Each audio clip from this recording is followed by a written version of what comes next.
Y los invito a buscar Romanos capítulo 11.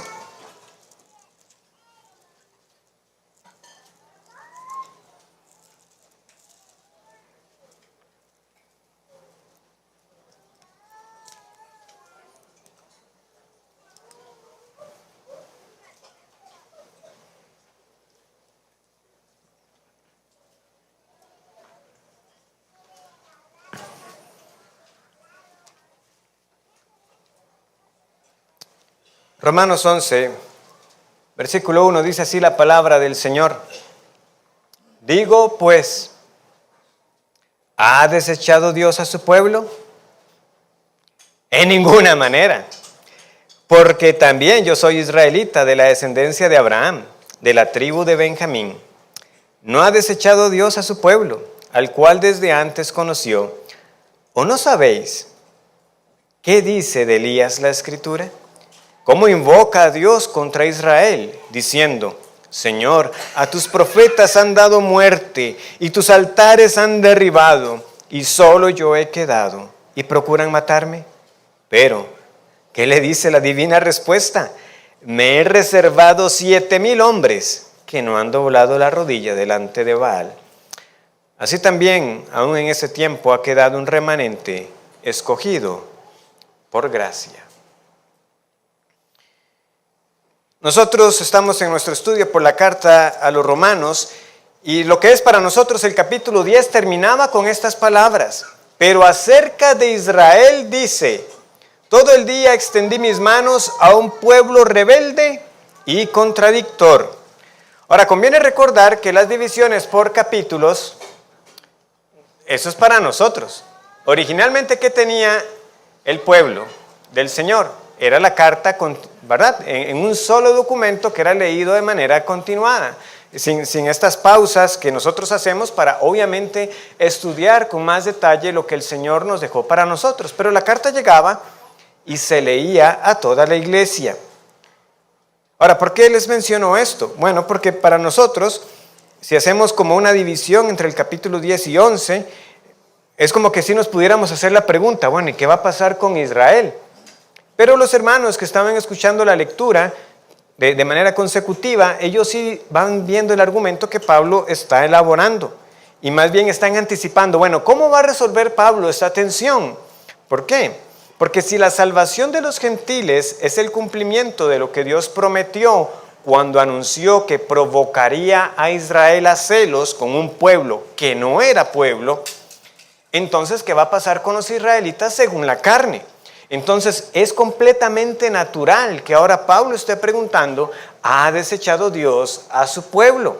Entonces, antes de contestar la pregunta con el mismo texto de la Escritura, veamos los grandes bloques lógicos que se han armado entre lo que conocemos nosotros como los capítulos 9 al 11 y que hemos desarrollado hasta ahora.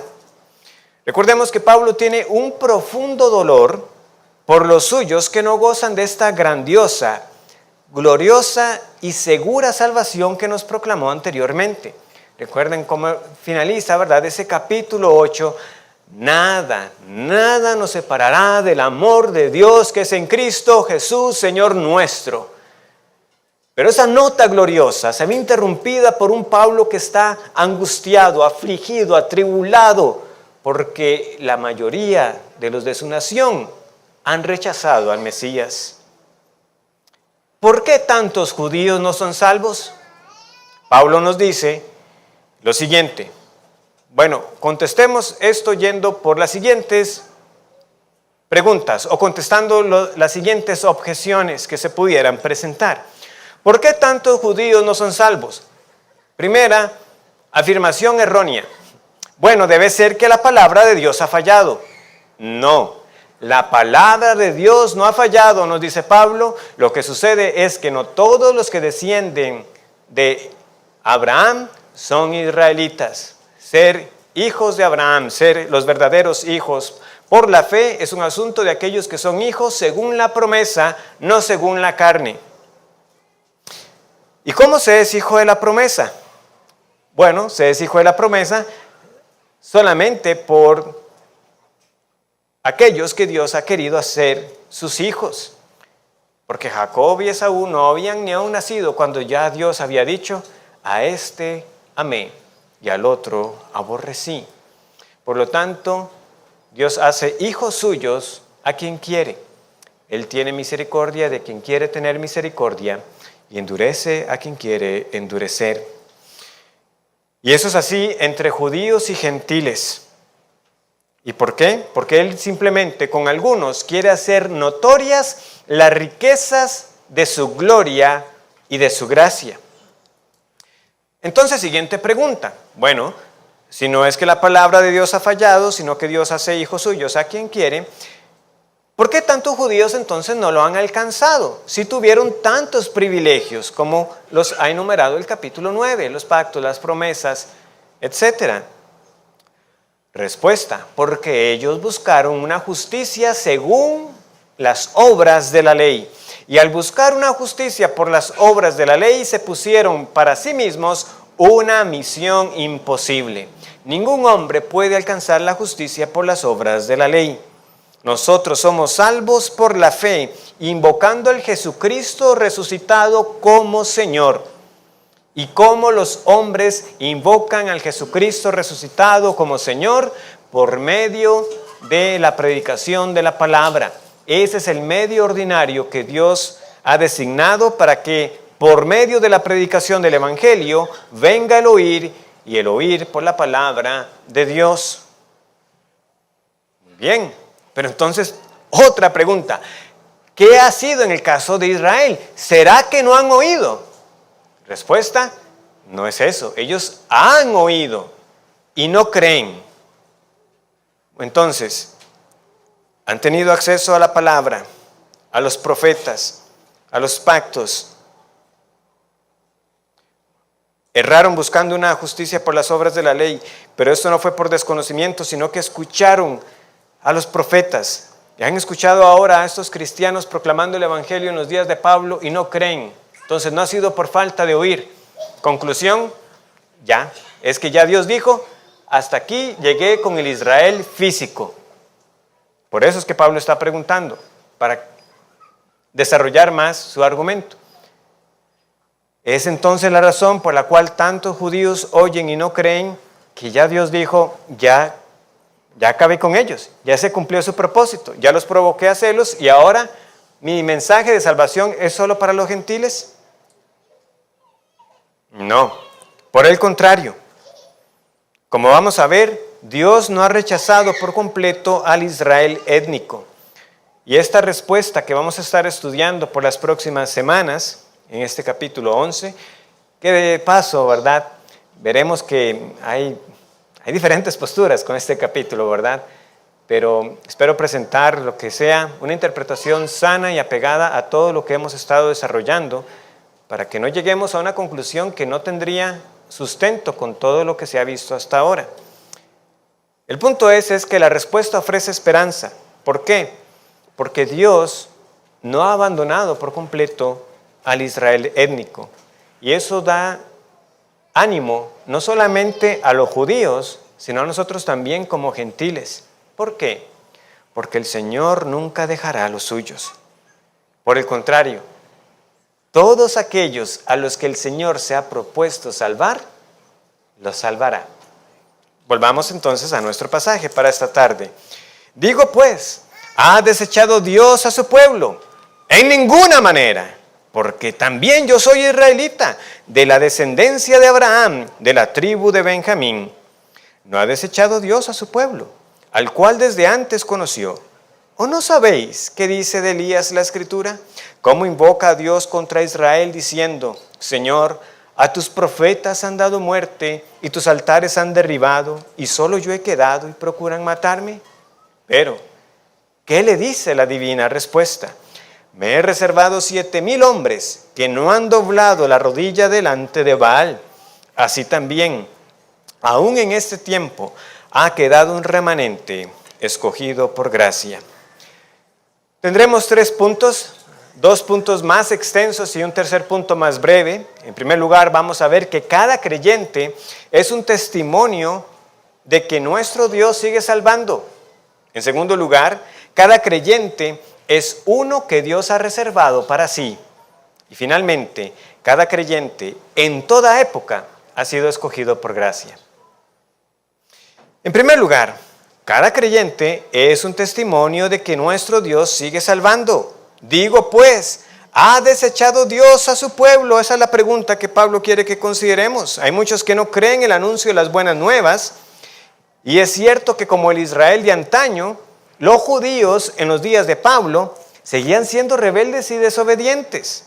Pero, ¿significa esto que Dios ha desechado a su pueblo? Y esto nos tiene que hacer meditar en lo siguiente. ¿Qué significa pueblo en este versículo? ¿Es pueblo el pueblo de Dios en el sentido de ese pueblo escogido que el Señor tiene? ¿O es pueblo en un sentido étnico? Es decir, ha desechado Dios a Israel. Inicialmente yo decía, no, esta pregunta tiene que ser pueblo en el sentido de la iglesia. Pero si uno lo ve con detenimiento, precisamente el versículo 21 está hablando de Israel contrastándolo con los gentiles. Entonces, Pablo luego responde, como vamos a ver, poniéndose a él como ejemplo. Entonces, decir que pueblo aquí significa algo que no sea Israel, físico, no parece encajar. Entonces, tenemos que entender que Pablo aquí está preguntando, ¿ha desechado Dios al Israel físico? Esa es la pregunta. Porque nosotros sabemos que Dios nunca dejará a su pueblo escogido. A los que Él ha unido a Cristo, nada los puede separar de Dios, ni Él mismo los desechará. Y de hecho esa palabra es fuerte, la que se emplea ahí. Ese desechar es un abandono completo. Y por lo tanto, en algunos pasajes se puede emplear como sinónimo de apostasía. Por ejemplo, 1 Timoteo 1:19, no tienen que buscarlo, pero aquí se nos habla de Himeneo y de Fileto, que ellos desecharon la fe, ellos apostataron. Entonces, como ven, es un término fuerte. Ha dejado Dios a Israel ya como diciendo hasta aquí y nunca más. Significa que la incredulidad de los judíos fue a tal punto que Dios los vio ya como un caso perdido y que su trato con ellos finalizó. ¿Puede Dios dejarlos cuando Él dijo estas palabras a través de Jeremías? Así ha dicho Jehová, si los cielos arriba se pueden medir y explorarse abajo los fundamentos de la tierra, también yo desecharé toda la descendencia de Israel por todo lo que hicieron, dice Jehová. Noten el lenguaje lo que nos está presentando es una imposibilidad para nosotros. O sea, si alguien puede medir los cielos, entonces tenga por seguro que yo he desechado a la descendencia de Israel. Pero eso no es posible para nosotros. Es como cuando también pone el ejemplo del Señor, olvidará la mujer al que dio a luz. ¿Verdad? Nuestra respuesta natural es jamás. Pero aún sabemos que eso puede ocurrir por la dureza de nuestro corazón, dice el Señor, aunque ella olvide, yo no lo haré, jamás. Por lo tanto, el Señor, a través de los profetas, llegó a expresar cosas como estas a pesar de la dureza de Israel, a pesar de que el Señor les había dicho, yo los voy a entregar, ustedes van a ir al exilio. Pero aún así el Señor decía, pero los voy a desechar. Los voy a desechar. Si alguien pudiera medir los cielos arriba y explorar abajo los fundamentos de la tierra, entonces yo desecho a la descendencia de Israel. Por lo tanto, el sentido evidente de la manera en que se plantea la pregunta y por este contexto previo que tenemos para el Antiguo Testamento es que es una imposibilidad. Y por eso Pablo hace eco básicamente del mensaje profético con estas palabras que ya nos deben ser tan conocidas. Y hay algo de nostalgia, hermanos. Este es mi penúltimo megenoito que nos queda en Romanos. ¿Ha desechado Dios a su pueblo? Megenoito, jamás de los jamases, ni le cruce por la cabeza de que esto puede ocurrir. El Señor de los señores no puede abandonar, no abandonará ni siquiera a uno de su pueblo. Pero entendiendo como pueblo lo siguiente: aquellos de los que Él ha querido tener misericordia dentro del Israel étnico, como vamos a ver. Pero ¿cómo Pablo puede estar tan seguro de que el Señor no ha rechazado por completo al Israel étnico? Bueno, él dice: yo puedo dar evidencia tangible. Y aquí, antes de ir a las Escrituras, como es su costumbre, él dice: ¿saben por qué puedo decirlo? Porque yo también soy israelita. Yo soy un ejemplo de carne y hueso. Aunque él experimentó la oposición de su pueblo, él predicaba con la certeza de que entre ellos había pueblo de Dios, porque el Señor tuvo misericordia de él. Entonces pueden ver la confianza de Pablo, a pesar de que lo querían apedrear, a pesar de que, como vimos el domingo anterior, ¿verdad? Habían hombres que ponían tropiezo cuando él estaba enseñando para que el pueblo que oía se confundiera. A pesar de que lo querían muerto, Pablo decía: si el Señor me ha salvado a mí, Él puede salvar a otros. Yo sé que Él no ha abandonado por completo al Israel físico. ¿Y con qué credenciales lo dice Pablo, verdad? Porque él no era simplemente israelita. Él dice: yo soy uno de la descendencia de Abraham, de la tribu de Benjamín. Pura cepa. Porque esta forma de decirlo nos recuerda, como también él lo expresa en Filipenses 3:5, ¿verdad? Donde él reconoce que antes de ser alcanzado por Cristo, él tenía de qué confiar en la carne. Pues él fue circuncidado al 8º día, del linaje de Israel, de la tribu de Benjamín, hebreo de hebreos. Pero Pablo no lo dice para presumir, sino que lo que él quiere demostrar es lo siguiente. Ciertamente, cuando él dice que es benjamita, había, por decirlo así, un cierto pedigrí, porque no era lo mismo que decir: bueno, yo soy un descendiente de Manasés o soy un descendiente de Rubén. Benjamín fue el único hijo de Jacob que nació en la tierra prometida. ¿Y de quién nació? De la esposa amada, que era Raquel, ¿verdad? Quien lo dio a luz cuando estaba cerca de llegar ¿a dónde? A Efrata, que esto es Belén. Entonces, Benjamín en sí mismo tenía ciertos privilegios. De hecho, de esta tribu salió el primer rey, Saúl. Aunque sabemos que Saúl fue desechado, también fue una oportunidad muy interesante que tuvo esta tribu. Además, cuando el reino fue confirmado a David y a su descendencia, sabemos que Roboam, el hijo insensato de Salomón, por las palabras que dijo, ¿verdad?, viene la división del reino.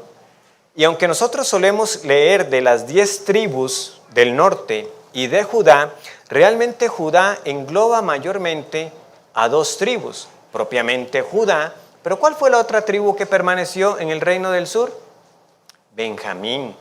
Entonces, decir que era un benjamita era también decir: yo soy de aquellos que permanecieron de cerca con el reino donde estaba la promesa, donde el Señor había dicho: yo no quitaré el trono a los hijos de David.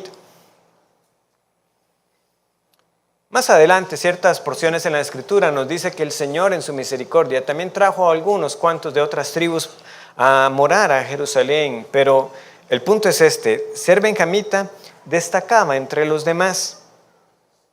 Ahora, ¿qué más podemos destacar de que Pablo diga esto? Yo soy uno, al que el Señor ha salvado.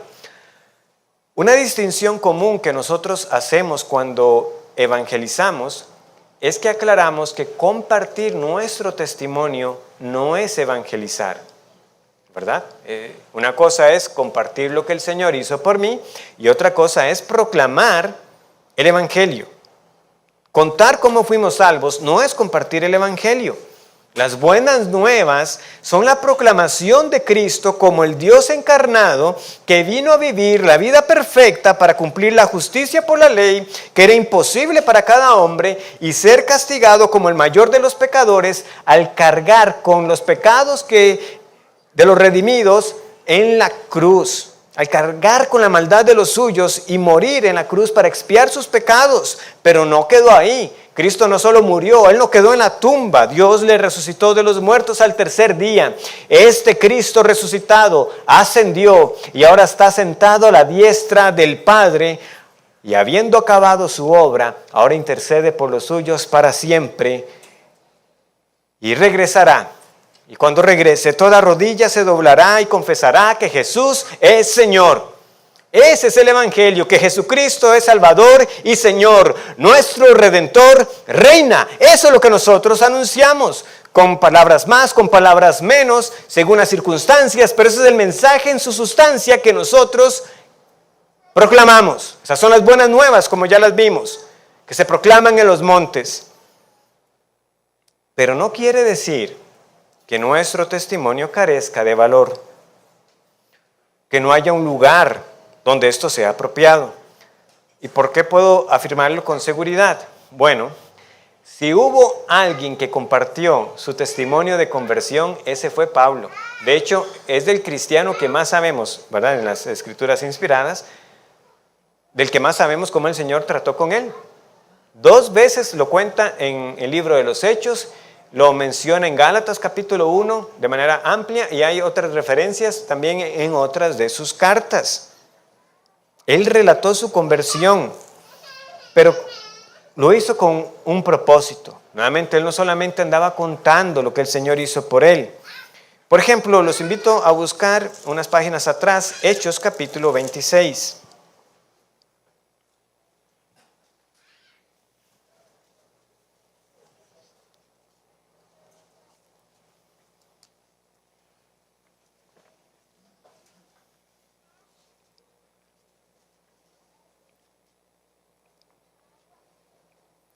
En Hechos 26, Pablo se encuentra frente al rey Agripa. Agripa fue a saludar a Festo. Festo, que ya tenía a Pablo preso, pero se encuentra en este dilema, ¿verdad?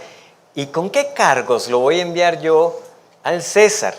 Entonces está Agripa y le cuenta, mira, aquí tengo a Pablo, pero son asuntos de su religión, que él anda diciendo de un tal Cristo que ahora ha resucitado, y yo, incrédulo de tales cosas, ¿qué voy a hacer? Y Agripa dice, yo he querido escuchar a Pablo desde hace algún tiempo. Hagamos audiencia y entonces luego tendrás que reportar y le podrás decir al César. Y él dice, muy bien, porque a mí me parece fuera de razón enviar a un preso y no informar los cargos que hay en su contra. Entonces viene la audiencia, entra Agripa, todo pomposo, ¿verdad? Se va a conceder la audiencia. Y Pablo inicia con sus palabras. Leemos nosotros en el versículo 12. Ocupado en esto, iba yo a Damasco con poderes y en comisión de los principales sacerdotes, cuando a mediodía, oh rey, yendo por el camino, vi una luz del cielo que sobrepasaba el resplandor del sol, la cual me rodeó a mí y a los que iban conmigo.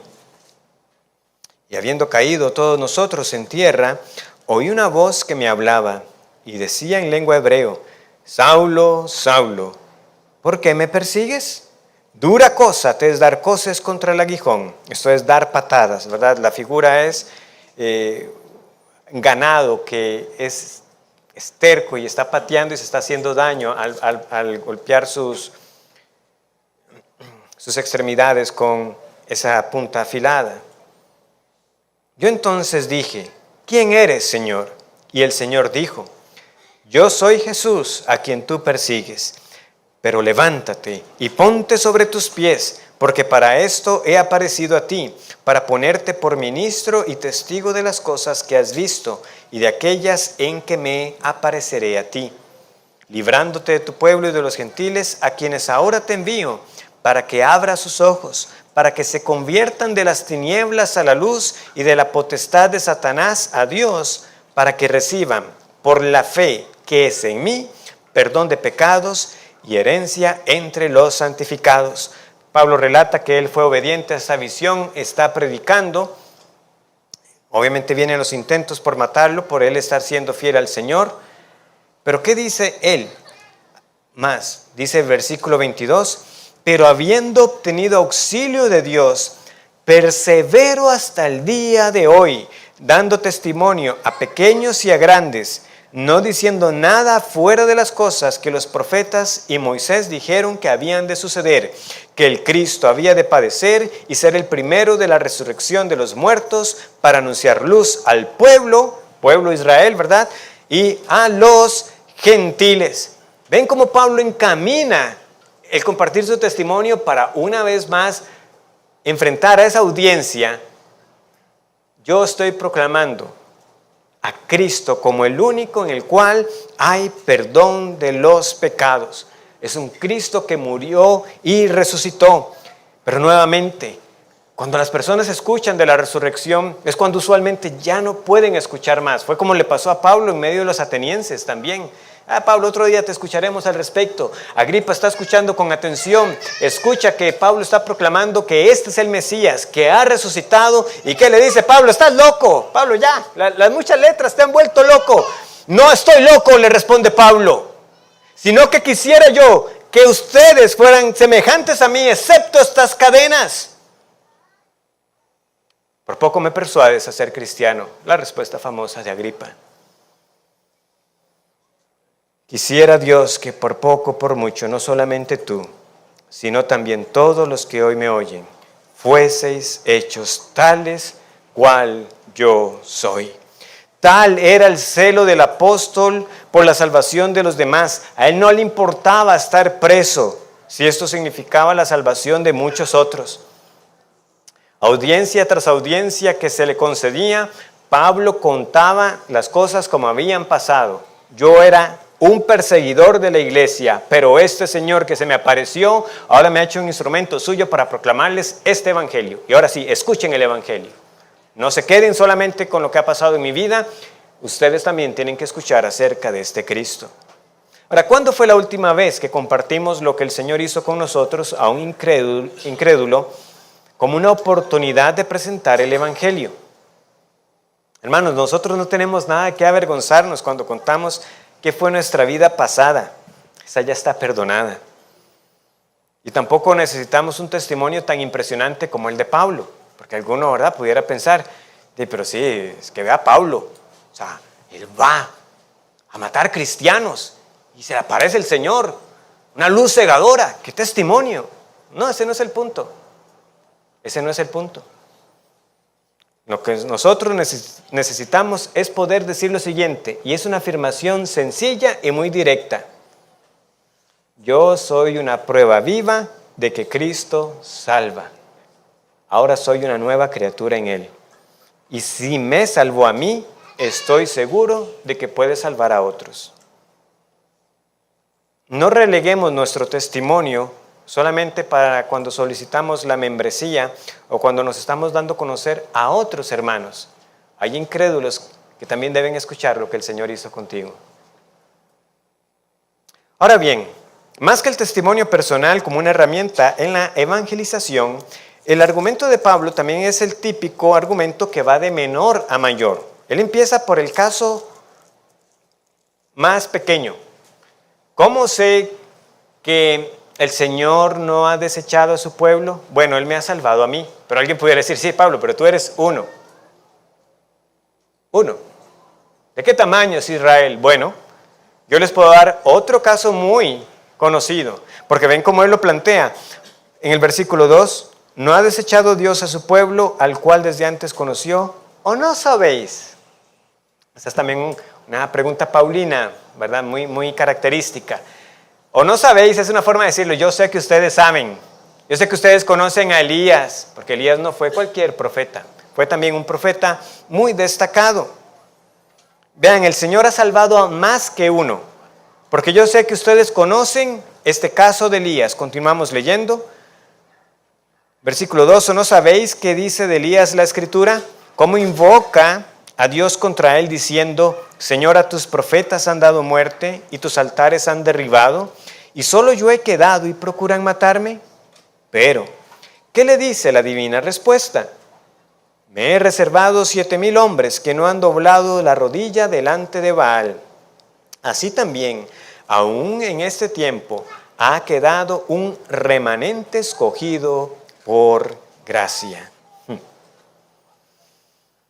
¿Qué palabras, hermanos? ¿Qué podemos nosotros deducir de esto que Pablo está citando? Bueno, primero, que cada creyente es uno que Dios ha reservado para sí desde antes. ¿Ven lo que dice?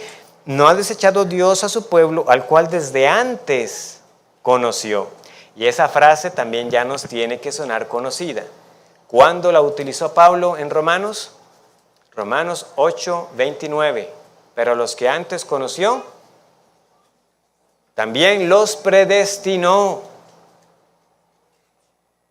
para que fuesen hechos conformes a la imagen de su Hijo. A los que antes conoció, este conocimiento no es simplemente que Dios sabe acerca de los eventos en el futuro, no, es un conocimiento íntimo, intencional, un conocimiento de las personas, no simplemente de hechos o de decisiones. Entonces la salvación de cada israelita, que es parte del único pueblo de Dios, es posible porque Dios los ha conocido de antemano. Y ciertamente ellos también como nación, el hecho de que Dios formara a Israel, no fue un plan de emergencia de parte del Señor, no fue algo que se le ocurrió después, si pudiéramos utilizar esa expresión. Por eso el Señor pudo decirles, como dijo a través del profeta Amós, a vosotros solamente he conocido de todas las familias de la tierra. De nuevo, el Señor sabe quiénes son todas las personas que ha creado. No hay nadie que venga a la existencia si no es por Dios. Pero nuevamente, Él intencionalmente apartó a este pueblo Israel. Y ustedes ya saben en qué condiciones, porque es un pasaje que con cierta frecuencia se cita desde el púlpito. ¿Verdad? No por ser vosotros más que las demás naciones os ha escogido Dios, sino que vosotros erais el más insignificante de todos los pueblos. Dios los quiso, porque quiso. Pero bueno, cada uno entonces que el Señor trae para sí, lo ha conocido particularmente, íntimamente, intencionalmente, para hacerlo suyo. Y en ese contexto viene entonces la historia de Elías. Las palabras tienen su origen en el capítulo 19. Ahora, yo quisiera decir como Pablo que ustedes todos ya se saben la historia de Elías, pero creo que va a ser bueno que repasemos un poco la historia de Elías para que entendamos bien las circunstancias en las que él llegó a decirle al Señor, Señor, mátame y llévame contigo, porque yo no soy mejor que mis padres. Solo yo he quedado. ¿Qué pasó para que un profeta del Señor dijera palabras como esas? Entonces repasemos el ministerio de Elías Tisbita, un profeta que sí, sigue guardando un lugar especial para mí porque fue la primera serie que prediqué ya hace ratillo. Entonces, primero de Reyes. Vamos al primer libro de Reyes.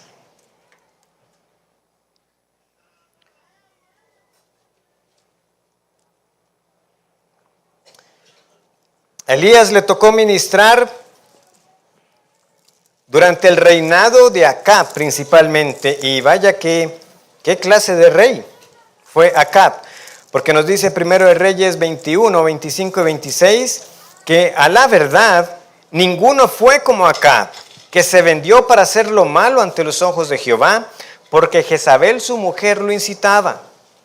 Él fue en gran manera abominable, caminando en pos de los ídolos, conforme a todo lo que hicieron los amorreos, a los cuales lanzó Jehová de delante de los hijos de Israel.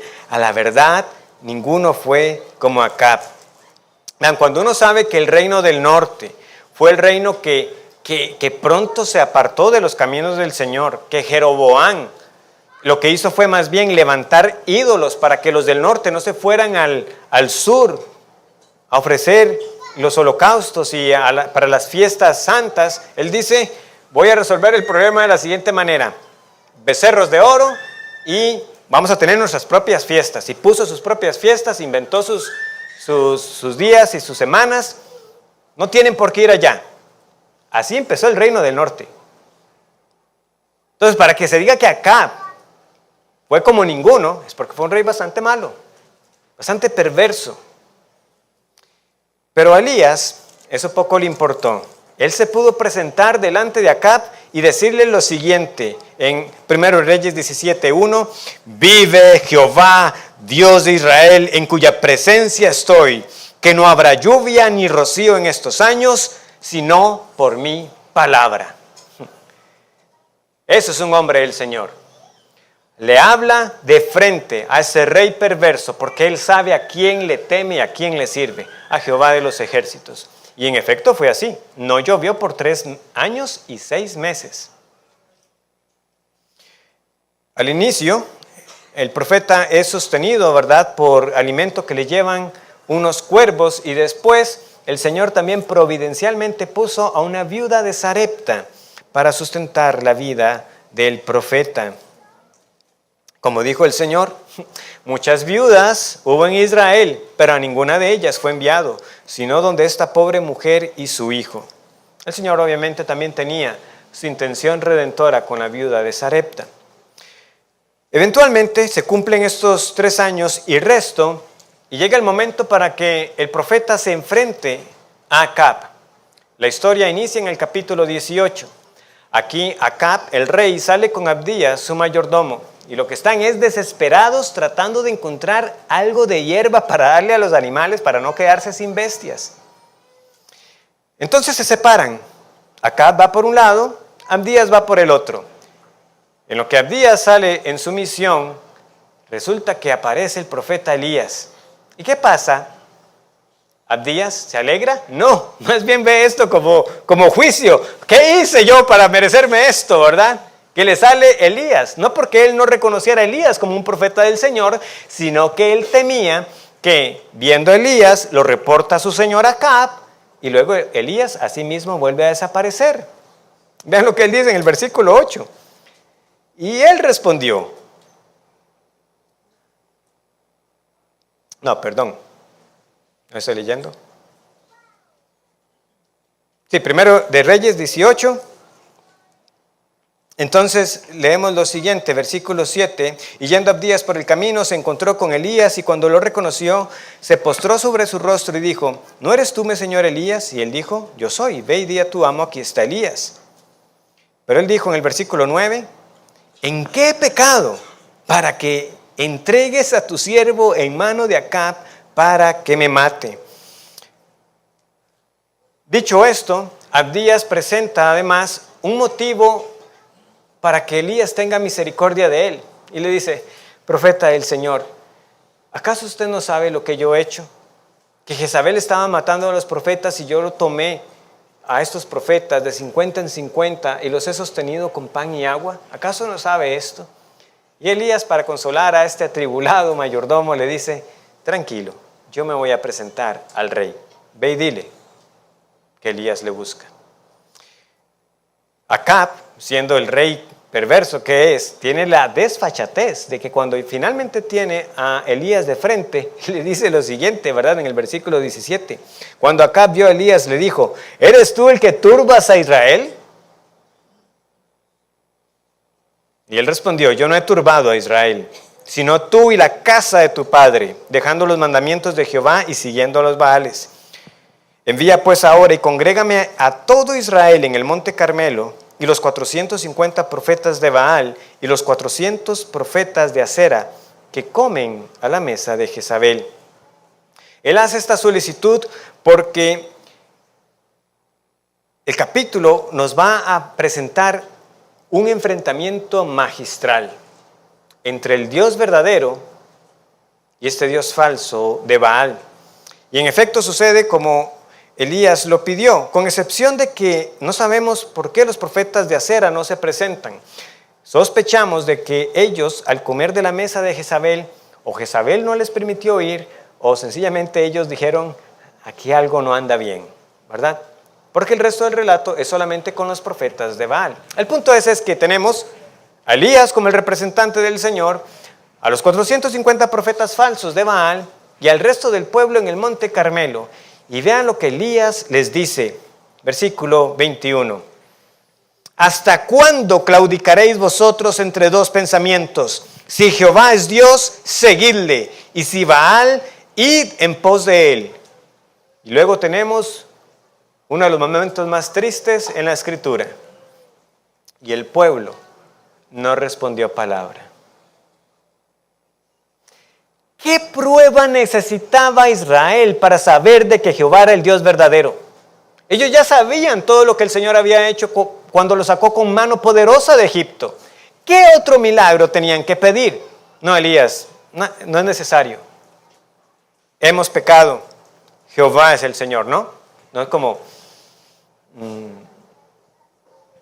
Sí, veamos a ver qué pasa de este enfrentamiento entonces. A ver cuál es el Dios verdadero. Por eso algunos han dicho que más que paganismo, la situación de este Israel es prácticamente de apostasía. Han dejado al Señor por completo. ¿Podemos imaginar un estado espiritual más bajo para este reino del norte? Bueno, como les digo, el relato entonces prosigue con esta magistral combinación de ironía, humor santo y de poder de lo alto para desnudar la triste condición humana cuando sirve a lo que no es Dios.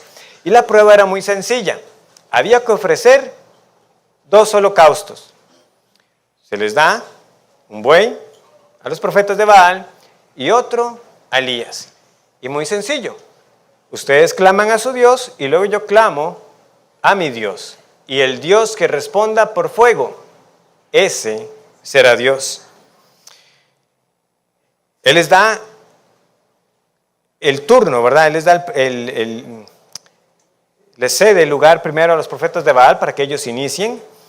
Y ellos empiezan, ¿verdad? Como leemos a partir del versículo 26, y ellos tomaron el buey que les fue dado y lo prepararon e invocaron el nombre de Baal desde la mañana hasta el mediodía, diciendo, Baal, respóndenos. Pero no había voz, ni quien respondiese. Entre tanto, ellos andaban saltando cerca del altar que habían hecho. O sea, pueden imaginarse la escena, ¿verdad? Hay un buey partido y están brincando, ¿verdad? Baal, respóndenos.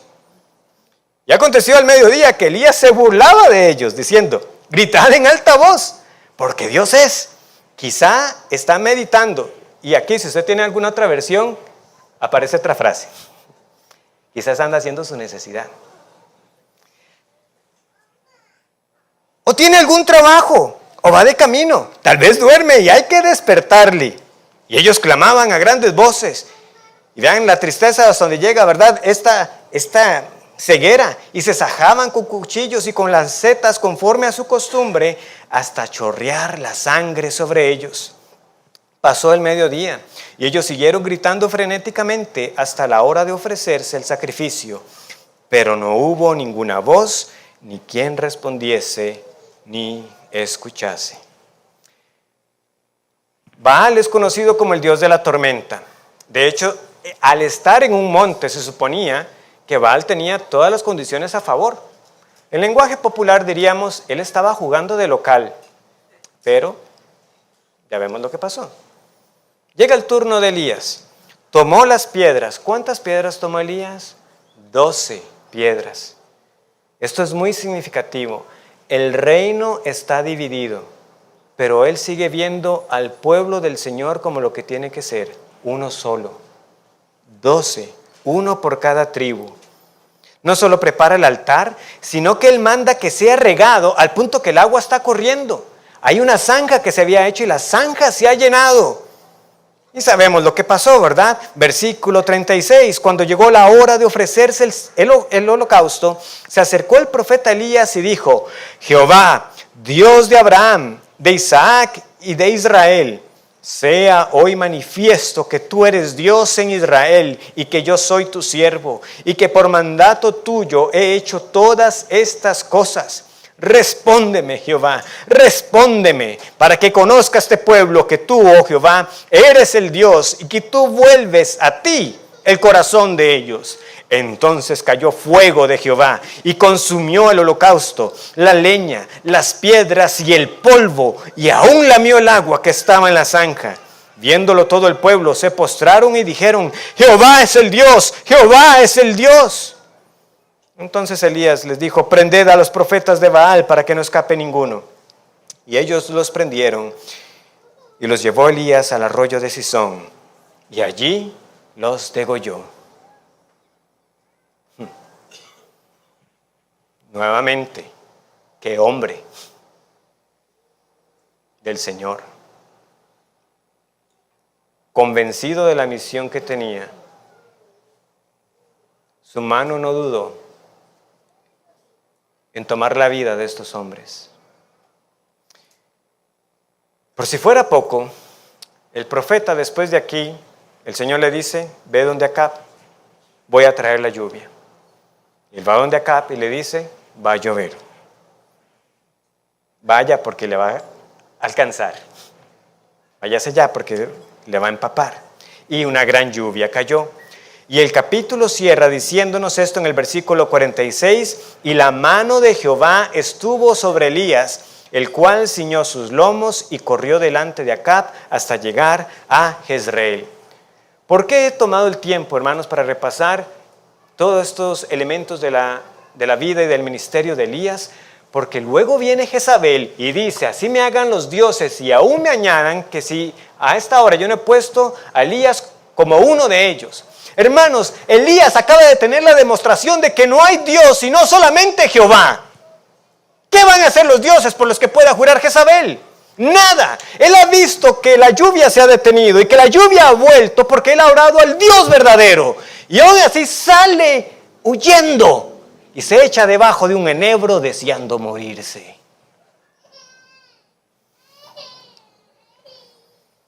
Por eso hay una frase que dice: no conozca a sus héroes, se le caen las medallas. Elías, como dice la palabra de Dios, era un hombre sujeto a pasiones como las nuestras. A pesar de que la mano del Señor estuvo con él y lo usó de la manera que lo usó, y de la manera que pudo hablar valientemente delante de este rey, a la voz de una sola mujer, perversa sin duda alguna, estaba deseando morirse. Y aquí hay muchas cosas que debemos pensar. ¿Por qué?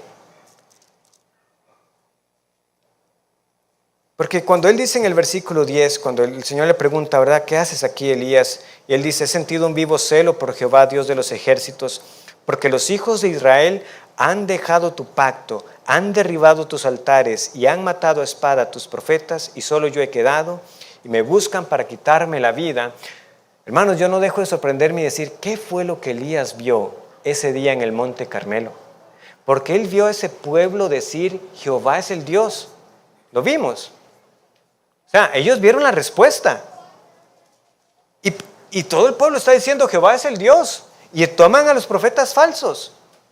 Y aún así, Elías tiene que decir: solo yo he quedado. Solo yo he quedado. Elías dijo: este pueblo no es sincero. Yo sé que este pueblo es cuestión de tiempo para que sigan adorando a Baal. También, no sé si ustedes lo han pensado, uno debe preguntarse: ¿y qué pasó con los 100 profetas que Abdías resguardó? Porque Elías de nuevo está diciendo: solo yo he quedado. Vean que él dice que los han matado a espada. Pudiera ser que esos profetas que Abdías resguardó eventualmente hayan sido también ejecutados. No lo sabemos a ciencia cierta. Si estuvieran con vida, lo que ellos estaban haciendo era estar escondidos. Entonces, para fines prácticos, Elías estaba solo. O sea, si habían algunos otros profetas del Señor, estaban en cuevas. El único que estaba dando la cara por Jehová era Elías. Pero como les digo, se nos derrumba. Llega un momento donde él dice: ya no puedo, Señor. Me siento solo. Y Dios trata con su siervo. Después de haberle dado de comer, después de que él durmiera, llegó el momento principal, el de que él le hablara. No en el trueno, no en el viento impetuoso, sino con el silbo apacible. Y es cuando vino la promesa, como leemos, ¿verdad? Que él dice, versículo 15,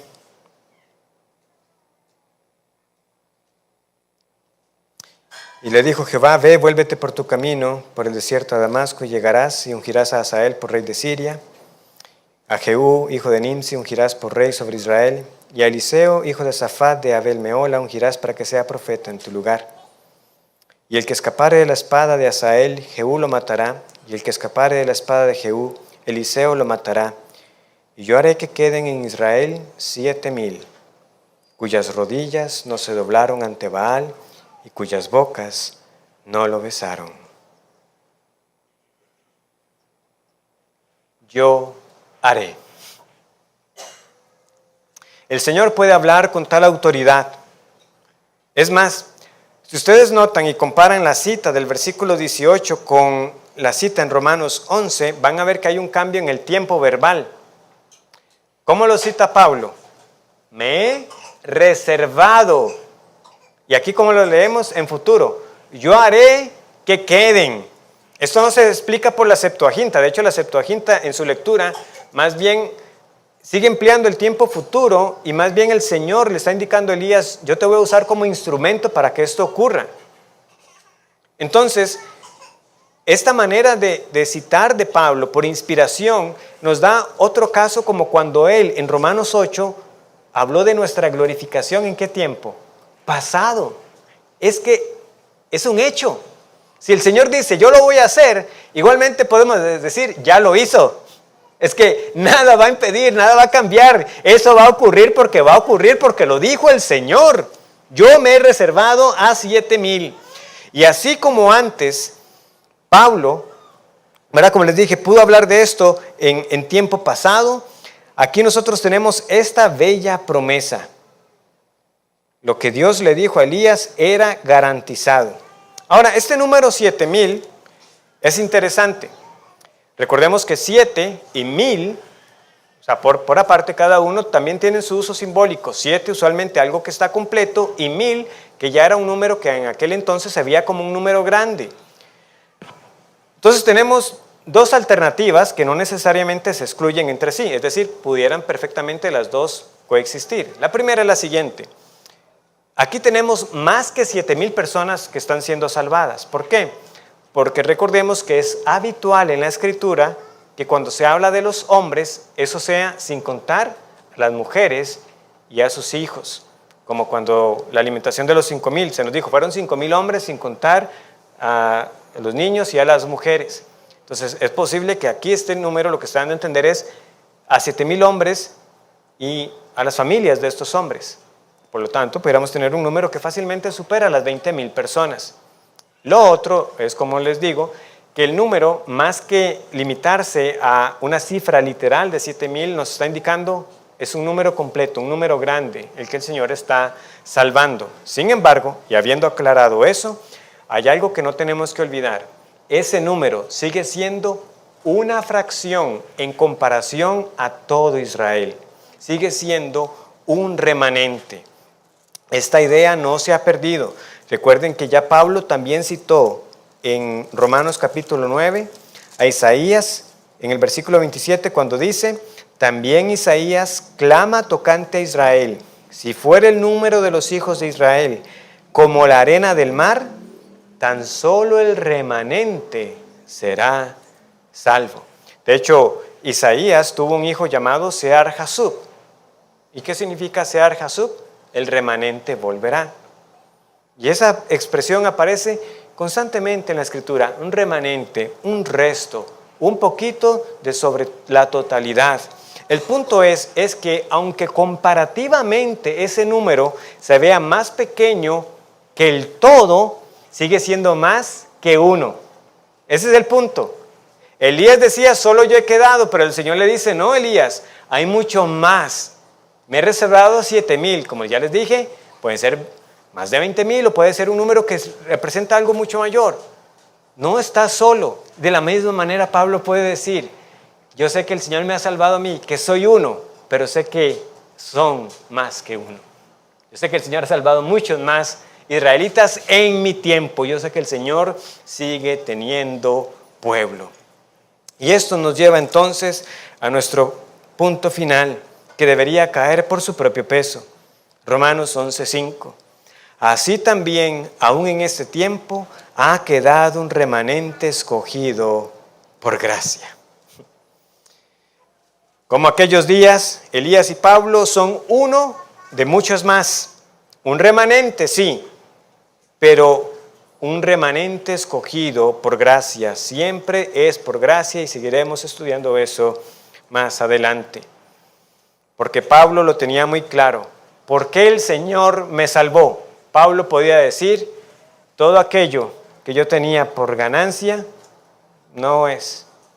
El Señor no me salvó por ser un israelita del linaje de Benjamín. El Señor no me salvó por mis habilidades oratorias. El Señor no me salvó porque yo era el más celoso en cuanto a la ley. El Señor no me salvó por haber estudiado a los pies de Gamaliel.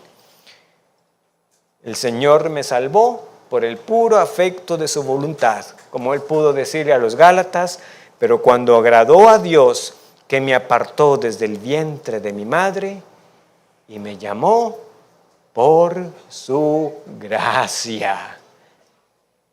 Y solamente por su gracia.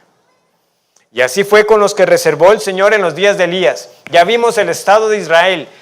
¿Se merecía algún israelita ser salvo? Así como estaban comportándose, sirviendo a Baal, dejando el pacto de Dios, dejando los mandamientos. Y aún así el Señor, que es grande en misericordia, dice, me he reservado a 7,000 que no han besado a Baal. Impresionante. En medio de tanta idolatría, usted iba a encontrar a unos que no se habían doblegado. ¿Por mérito de ellos? No, porque el Señor actuó. Yo haré. Y la razón por la que usted y yo estamos aquí es porque el Señor hizo. Él quiso actuar. Él actuó para que nosotros hoy no estemos aquí rendidos a la idolatría de nuestros corazones. Cada israelita, cada verdadero israelita, cada judío y cada gentil es uno que ha sido conocido de antemano, escogido por pura gracia, para que a su debido tiempo escuchara el Evangelio y confesara a Cristo como el Señor, según el tiempo que Dios dispuso, y reconociéramos que nosotros no podíamos hacer lo que Dios pedía, pero que hubo quien sí lo hizo, Cristo nuestro Señor. Una vez más el Evangelio diciéndonos, no haga lo que ya Dios hizo en Cristo. Para finalizar, 4 aplicaciones muy puntuales. Primero, hermanos, demos gracias a Dios que nos da evidencias de su poder salvador cada vez que escuchamos un testimonio siendo compartido aquí. ¿Lo vemos de esa manera? Cada vez que alguien viene aquí y comparte su testimonio solicitando la membresía, yo tengo que poder decir, uno más que el Señor ha salvado. Cuando tenemos un bautismo, uno más, que no es del mundo, sino de Cristo. Y en esta iglesia seguimos viendo su mano poderosa por pura gracia. Y cada vez que alguien dice, yo soy de Cristo, ¿puede decirlo usted también? Yo también, somos de los mismos. La misma gracia salvadora, el mismo Redentor. Y por eso, hermanos, es tan importante cada domingo. Y por eso también debemos darle importancia a cada otra convocatoria que no es un domingo. ¿Por qué? Porque, hermano, cuando usted viene el domingo, usted se recuerda que no está solo. ¿Qué día más triste sería? Como eran aquellos días de pandemia. Ustedes no saben qué triste era eso. No porque yo no amara a mi pastor Eric, al pastor Eduardo y a Mario que estaban en el sonido, pero qué triste solo estar con ellos aquí. Pero qué mañana que nos concedió hoy el Señor, buscando campo. Hoy también una tarde con buena asistencia. Cada domingo el Señor me recuerda, no estás solo. Yo me he reservado a los míos. Yo me he reservado a los que no se han doblegado al Dios de este mundo. Yo se los quité al Dios de este mundo. Les quité la venda para que vieran su pecado y en cambio vieran a mi Hijo como el precioso Redentor que es. Qué hermoso y por eso qué reconfortante y qué importante es que no descuidemos nuestra asistencia. De verdad, como les digo a muchos cuando a veces me informan de algunas razones, yo no doy permiso. Nada más considere de qué se está perdiendo y que la razón sea realmente una razón de peso que el Señor sabe cuando usted no puede estar, pero cada vez que estamos, no estoy solo. Aquí está el pueblo del Señor. Y esto entonces nos lleva a nuestra segunda aplicación. Tengamos esperanza. Siempre habrá remanente. Por más difícil que haya sido en la antigüedad por la persecución, por la falsa enseñanza, hermanos, siempre ha habido iglesia.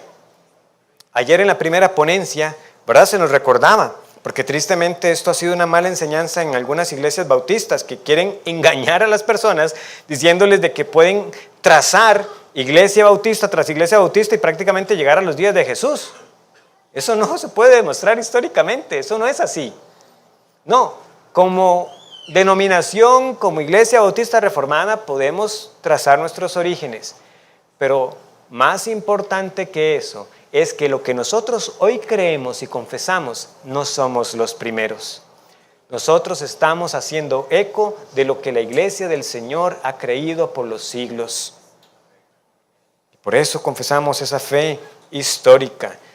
Los valdenses y otros grupos que ustedes pueden repasar verán, aunque había sombras, aunque parecía que no había pueblo, siempre ha habido pueblo. La promesa de Cristo es muy clara. Las puertas del Hades no prevalecerán contra ella. Tercero, porque el Señor sigue salvando y porque siempre habrá un remanente, sigamos entonces compartiendo el Evangelio. Recordemos la palabra dicha a Elías. El Señor ha reservado los suyos. Entonces tenemos que verlo con esa óptica. Ahí en las aceras, ahí en las calles, ahí puede estar caminando uno que ha sido reservado por el Señor. No los veo, como Elías no podía verlos en su momento. ¿Dónde están esos 7,000? Pero ahí estaban. Él lo sabía ahora porque el Señor se lo había dicho. ¿Cuántos tiene el Señor todavía en este país? No lo sé, pero hay. Y por lo tanto, seguiré proclamando el Evangelio.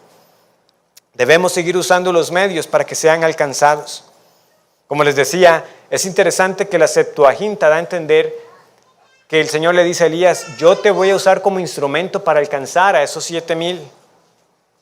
Dios todavía tiene pueblo en Costa Rica y en otras partes. No desmayemos, sino tomemos ánimo en que ninguno que es de Cristo se perderá.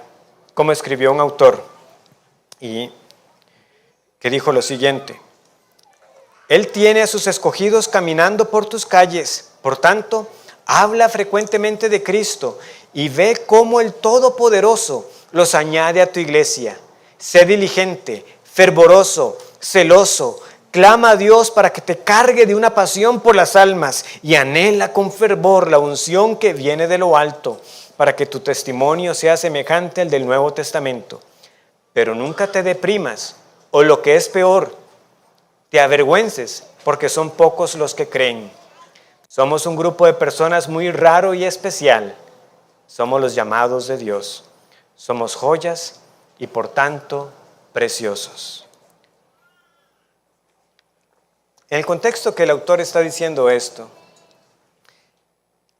¿verdad? No es simplemente una frase motivacional vacía. Soy una joya para el Señor. No es eso. Lo que él está diciendo es esto.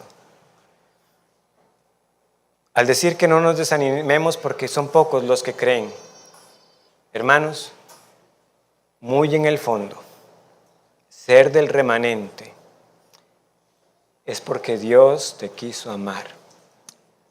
A sus ojos fuimos preciosos, no por algo inherente en nosotros, sino que quiso. Nos llevó a Cristo y nos hizo aceptos en el amado. Nunca llegaremos al fondo del hecho de que Dios quisiera salvarme.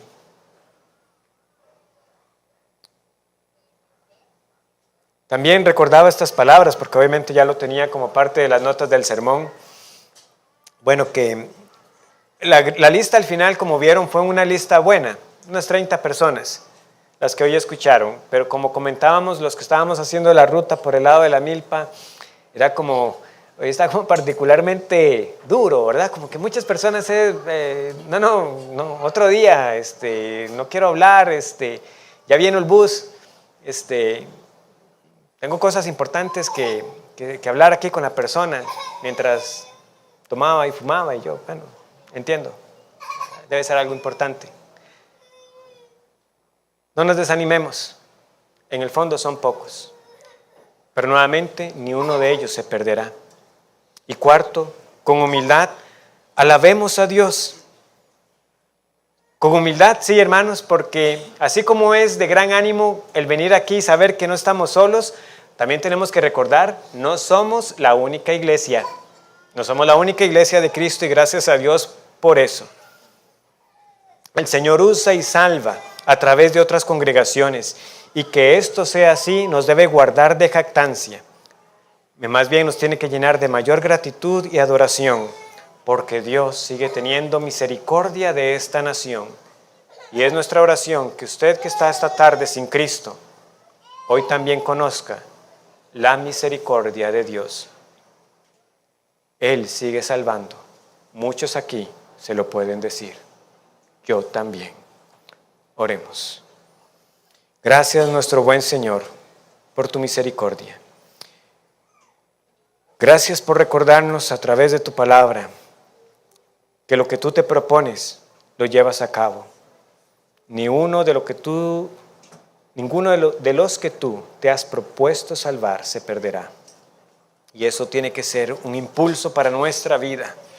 No solamente saber de que tú nos guardarás, sino de que hay más. Hay más de lo que todavía vemos con nuestros ojos físicos. Hay pueblo aquí en esta nación. Gracias por tener misericordia. Que nuestro ser te alabe genuinamente y sigue utilizando esta iglesia para proclamar con fidelidad el evangelio de la salvación en el Cristo resucitado.